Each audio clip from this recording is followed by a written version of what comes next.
Welcome to Real Estate on the Rocks, where you get top shelf real estate conversations served straight up, never watered down. Here's your host, Dave Snowberger.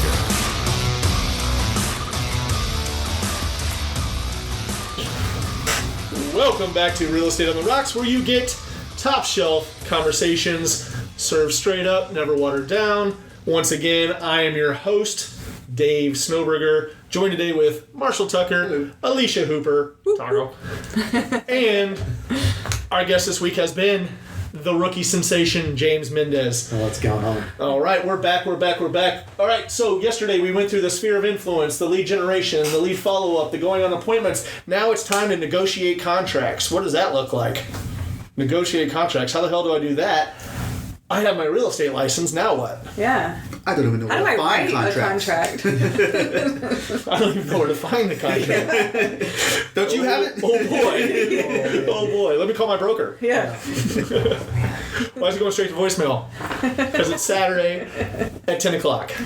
All right, so negotiate contracts. I'm going to give a bit of advice real quick on this. I think it's key that more than likely the first clients you're going to be working with are going to be buyers.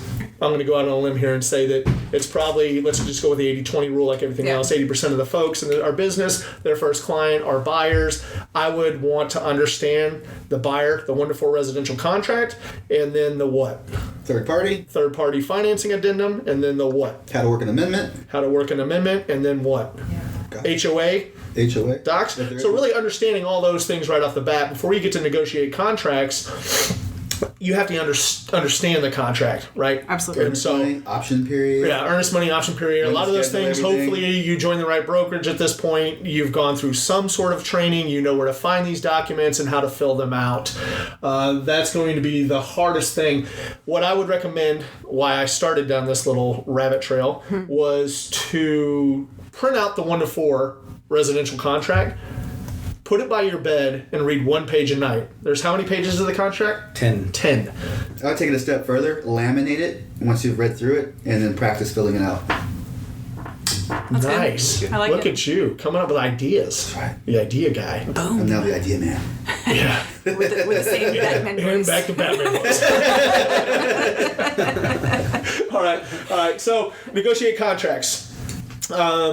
Typically, in the market we've been in, it has been a seller's market for the past few years. We've been offering, pretty much full price contracts, if not a little bit more. It's been a little bit harder in some areas that we've had to negotiate through multiple offers, things like that. It's best to see your brokers about that and really pay attention to the market. If anybody's starting today, I would really kind of put your pulse on the area you're working and take a look at the market, because that will kind of dictate how you're going to negotiate those contracts in the future and understand how to write them. However, the point I was touching on was you need to understand the contract to be able to negotiate it. You're a professional. Print out a contract, take it home, read it front and backwards, side to side, however you consume information. Know that contract like the back of your hand for those reasons that you are a professional and you need to know it. That's right. And also, don't be afraid to ask for help. Especially on your first contract. Right. And we've all heard the saying that there's no such thing as stupid question. That's right. We all know that's false. There's plenty of stupid questions out there. The contract questions are not. But don't be afraid to ask them anyway. Okay. If you're new. I mean, sometimes you can get a shadow an agent, or there's free classes that tell you how to fill them out, and even that won't tell you everything. You're still going to follow Why through you're filling it out. Right. Yeah, like actually have the contract or your laminated one, and when they're saying, oh, you can put this or put that, write it down. Like actually practice writing it out. The classes are very helpful. I know there's a ton of or several flyers, or not flyers, but like little packets that explain the information for that specific box and what some options are. And you can ask people like, what would you normally recommend for this? Or maybe shadow an agent who's writing up a contract and ask them, hopefully they're not pressed for time, why they're putting that and what the difference is. Like option period. What are you going to put for that? Like how long is too long or too short?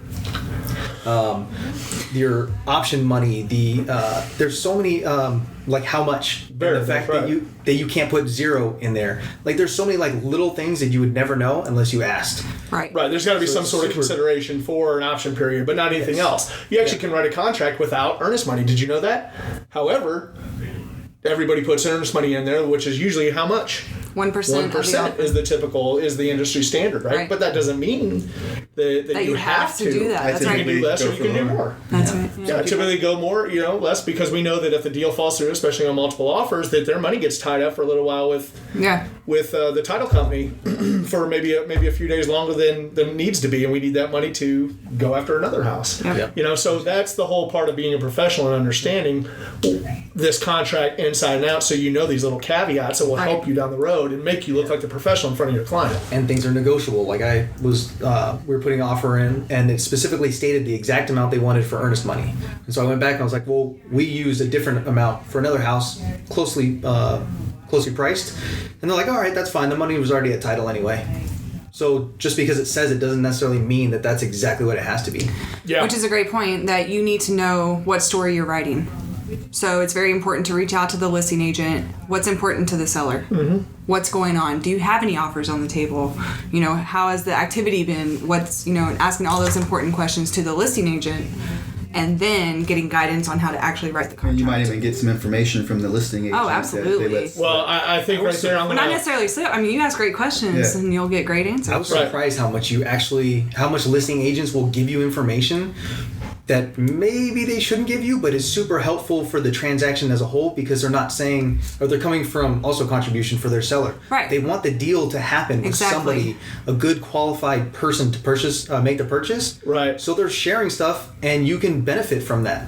No, yeah, it's definitely when the two agents really have a great line of communication, that are working a deal together, the seller's agent, the buyer's agent, and they come together to get the deal done, it's going to happen. Absolutely. I don't like meeting a deal with opposition. Correct. There's no reason for me to call an agent and for them to be rude, for them to be, just not forthcoming with information that they can clearly talk about. Right. They need to know the difference. I can ask the questions, they can't answer them. That's one thing. And Yeah. I know that being primarily a seller's agent is I know what they can ask me and I know what I can tell them. Right. A lot of times I'll turn the tables and I'll ask them questions that they answer and they're like, oops, you're not allowed to know that. And I'm like, well, you're right, but you told me. I can ask the question. Yeah. You're not allowed to answer it. That's right. So anyway, that's a great topic for another show. Absolutely. We'll touch on that one. So let's dive right into our favorite recipe for success in this business. What I think should go ahead of everything else. We always hear about lead generation and lead follow-up, leading the charge on our job description. Our job description should really start off with practice and role play. Typically the saying is practice scripts and role play. For that reason is that everything that's said in this business has been said a million times, and people have documented it. Yep. People have paved the road for us to be successful. Many successful agents, unsuccessful agents, mediocre agents, 5-star agents have shared their secrets of success, their secrets of their demise, the reason why they failed out of the business, the reason why they're still making it in this business. And a lot of that has to do with scripts, objection handlers. What is that? What is an objection handler? Well, that's when I hear that we're not ready to buy right now, that I can throw out a couple more reasons why they should buy right now. I handle their objection. And typically those are things that I've learned over time, that for buyers, there's probably around 4 or 5 different objections. For sellers, there's probably about 4 or 5 different objections when they won't decide to list with you, or maybe it's another agent, or they want a for sale by owner. And if you really study and practice on how to come back and how to really just have those rebuttals there, prepared and ready to go, it makes you look like the professional. That's right. Once again, it helps you down the road. I mean, one of the first times that I did it after buying into the scripts and practice role play was we were at a really tough listing agent with an attorney, for sale by owner, and we went toe to toe. And her husband, I found out later on, knew some friends of mine, and they said, "Oh my gosh, I can't believe that guy hung with my wife, the attorney, and actually listed them at full price. At a 6% commission, Yeah. and did all those things just by knowing my scripts and role play stuff. That's right. You know, is that I'd done it so many times that I didn't have to practice on the client anymore, that I actually knew what I was saying. And you felt confident. And I felt confident to know what I was saying, and I knew that I was there to be of service to her. You know, I was there to solve her problem. Was that she lived on a cul-de-sac. She was for sale by owner. Her only outlet was the website that rhymes with pillow, and and other than that, she was relying on traffic that went down the street. Well, she lived in a dead-end street in this beautiful house. No one's coming down their street. Yeah. So, you know, I showed her those things, and this is why we could do it. We ended up getting it sold. So, anyway, practice scripts and role play for me has been a big part of my career and my launch into the atmosphere that we're in right now, and being one of the highest ranked teams in Austin, Texas right now. So, anyway, what's your experience with it, Alicia? So my experience in the beginning, I was very hesitant because, like you said, you know, you hear the word script and you're like, ugh, this sounds salesy. Oh my God. Like a robot. Yeah, like this isn't cool. And then I learned, oh wow, this is really important, because I'm able, you kind of hinted at it, that I'm able to be present in the moment. I'm not focused on what I'm going to say. I'm actually focused and listening to the client and hearing their needs and wants. So when you internalize those scripts, you're able to have better conversations. Tell me, Marshall. Well, for me, as I was explaining to James this morning, there's certain information that you want from the person you're talking to. So you want to know what it is they're looking for. You want to know if they've spoke with a lender. You want to know how soon they got to move. Do they have a house to sell? So those are all the things that you really want to know from them. And it's in no particular order. And once you introduce yourself and the conversation starts flowing, then you have those memorized scripts in your head that are internalized, and that information can just flow out naturally, and then you can direct the conversation back to, you know, take control of it again to where you want to go. So what you kind of described there is more of a mental checklist. Right. You have this in your head. You've done it so many times. You've qualified a buyer to see if they're even ready to buy. If they're qualified, you know, what's their time frame?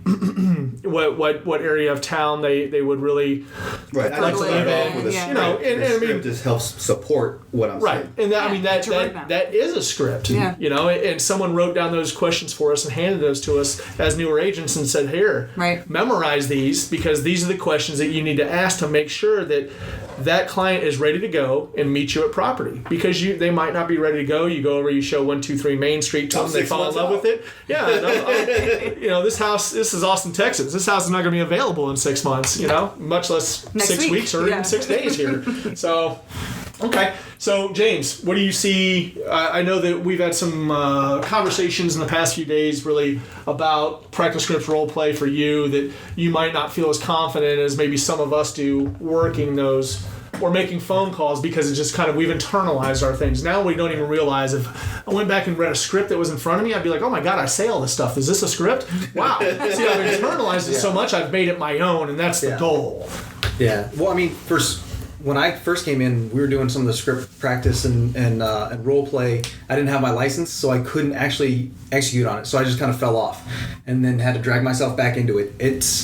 It makes a huge difference. Like, even talking to some people in the hall, they're asking about open houses and how I did. I was like, oh yeah, went well. You know, we had this conversation, and then he would basically repeat it back to me, but a more refined statement, but pretty much saying almost verbatim what I was saying. Right.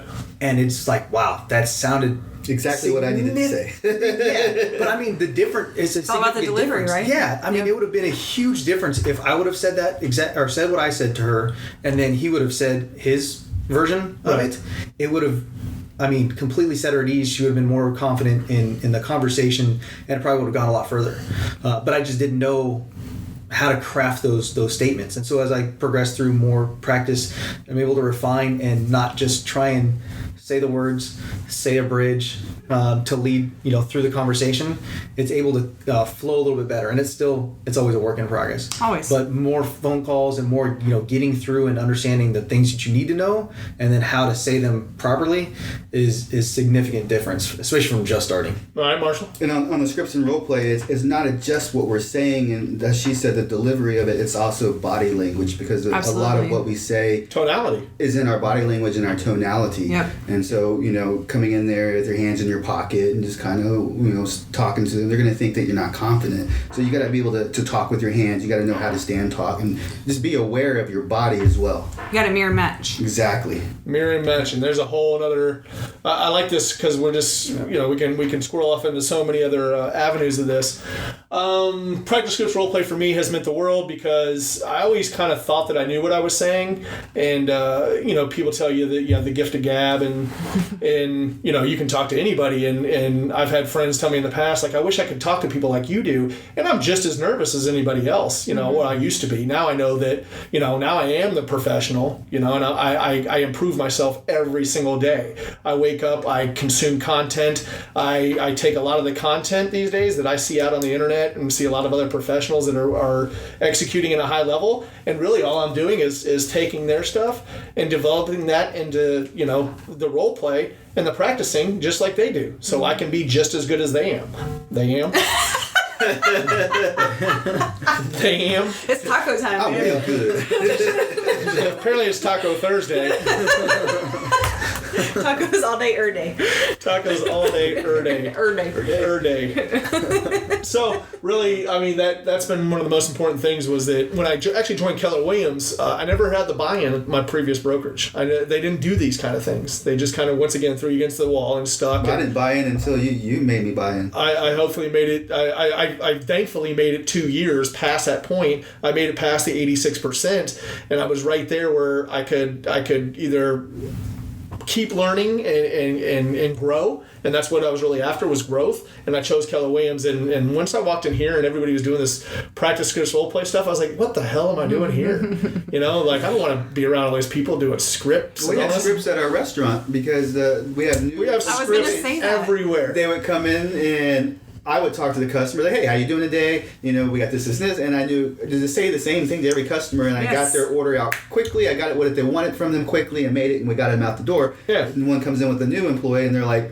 hi, and they don't know what to ask them. They don't, they're slow. It takes them twice as long to get the information from them, and it's just. And the objections are always the same, right? It's absolutely. like, that's why. Yeah. I want moist brisket. I want lean brisket. It's like, why would you want lean brisket? Why did you ask them for something to drink? Yeah, $1.75. Upsell, brother. But everybody likes that stuff. They just have a negative connotation with it when it comes to sales of like products or services. Right. Like real estate or cars or something, because they've had bad experiences, so they associate it with that. Or they've heard bad things. Or even scripts too is like, who reads scripts, right? Actors, right? They're faking it, right? So there's probably something there that they've internalized over the years that they just Marshall, hold up signs again. Don't understand how valuable it is until you take it out of that context. How much you value it in any department store, or which is one of the ones that everyone says as an example. When you walk into a department store, someone says, "Hey, how are you doing? Can I help you?" And you're like, "No, I got this." And then, dang, where is this? You come back, and because you're lost and you don't know where the things are, you have to come back and be like, "I know I just blew you off. I kind of need your help now." Yeah, it's the same thing, and so that's why the scripts, and you're able to get past that first no. Okay, but you need to earn the trust. What's the saying? I know there's one out there. For every no, there's a yes.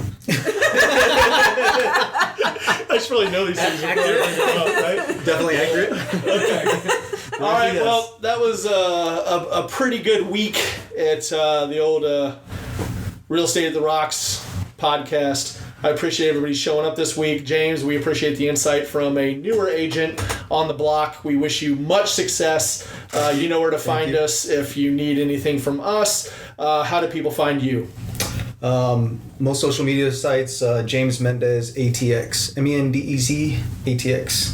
All right, right on. Marshall, how do people give you referrals? Call me directly, 512-763-6547, and just Google my name, and you can find me on all the social medias. What's your name? Marshall Tucker. Oh, yeah, like the band? There's a band called Marshall Tucker? Oh, my God. Hooper, what's your email? How do we get to you? ALYCIA@AlishaHooper.com. And you can also call or text 512-525-5360. Sounds good. And lastly, Dave Snowberger here. You can reach me at davesnow@kw.com. Send me all your $1 million referrals. Anything less than that, please send them over to Marshall. I'll take them. All right. For the new guy. Well, thanks for joining us this week. We'll catch you next week. I'm out. Bye, y'all. Bye.